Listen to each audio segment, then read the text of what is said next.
மிக எழுச்சியாக நடந்து கொண்டிருக்கிறது. இதில் கலந்து கொண்ட அனைவருக்கும் வாழ்த்துக்களும் மற்றும் ஆண்டு கொண்டிருக்கக்கூடிய பிஜேபி அரசாங்கங்கள் ஜெக்டோஜியோ மாநில ஒருங்கிணைப்பாளர் கூட்டத்தில் எடுக்கப்பட்ட முடிவின் அடிப்படையில் இன்றைக்கி தமிழ்நாடு முழுவதும் எல்லா மாவட்ட தலைநகரங்களிலும் இந்த மாலை நேர பேரணி என்பது நடைபெற்றுக் கொண்டிருக்கின்றது.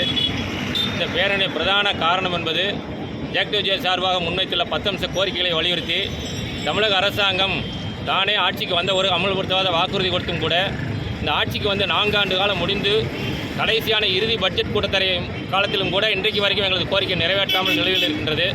அதில் பிரதான கோரிக்கையாக பழைய பென்ஷன் திட்டத்தை உடனடியாக அறிவிக்க வேண்டும்.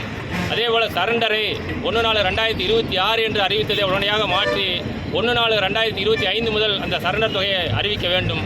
அது மட்டும் இல்லாமல் இன்றைக்கி அரசு துறையில் 5 லட்சத்துக்கும் மேற்பட்ட காலி பணிகள் என்பது இருக்கின்றது. ஆகவே பள்ளிகளிலே, கல்லூரிகளிலே, அரசு அலுவலகங்களிலே மிக அதிகமான காலிப்பணி நிரப்பக்கூடிய வகையில் இன்றைக்கி அரசாங்கம் 64 லட்சத்துக்கும் மேற்பட்ட இளைஞர்கள் படித்துவிட்டு வேலை இல்லாமல் இருப்பதாக சொல்லியிருக்கிறார்கள். ஆக அவர்களை உடனடியாக அரசு பணிகளிலே, அரசு பள்ளிகளிலே பணி நியமனம் செய்ய வேண்டும். அது மட்டும் இல்லாமல் இன்றைக்கி ஆசிரியர்களுடைய ஊதிய முரண்பாடுகள், பதவி உயர்வு முரண்பாடுகள், மத்திய அரசுக்கு இணையான ஊதிய முரண்பாடுகளை உடனடியாக அமல்படுத்த வேண்டும் என்ற கோரிக்கையை வலியுறுத்தி சாலை பணியாளருடைய 41 மாத கால ஊதியத்தை உடனடியாக வழங்க வேண்டும்.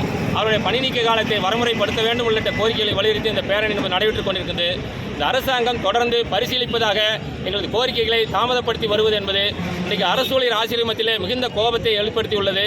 இதுவரைக்கும் அமைச்சர் குழு முன்பாகவும் முதலமைச்சர் முன்பாகவும் பல்கட்ட பேச்சுவார்த்தை நடத்தியும் கூட இன்றைக்கு வரைக்கும் கோரிக்கைகளும் நிறைவேற்றப்படாமல் இருக்கின்றது.